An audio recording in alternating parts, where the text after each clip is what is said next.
How would you explain to children why Jesus died, and why Jesus rose again, and why those historical events are the most wonderful things that have ever happened? I think that the best way to excite kids about the cross and the empty tomb is to take them right back to the very beginning.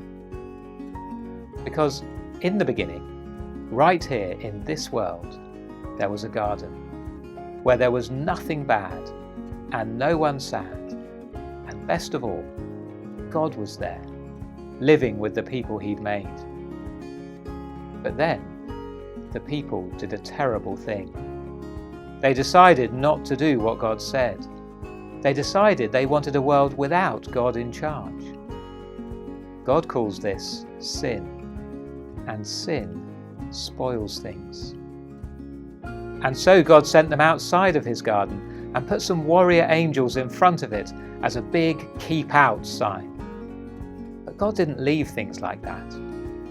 He came to live among his people again, this time in a special building called the Temple. But he still wanted people to remember, it is wonderful to live with him, but because of your sin, you can't come in.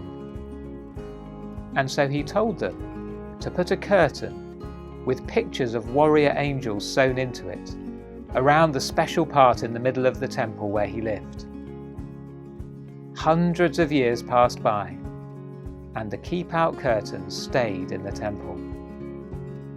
Then, one day, God the Son came to live in this world as a person. He was called Jesus, and he had come to make a way back to God's wonderful place.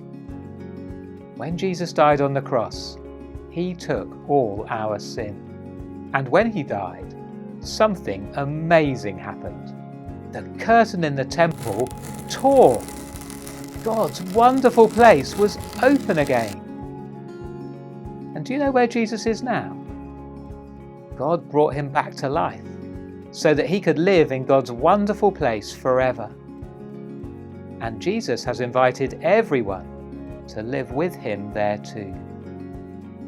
Jesus says, it's wonderful to live with him, but because of your sin, you can't come in. But he died on the cross to take your sin, so all his friends can now come in.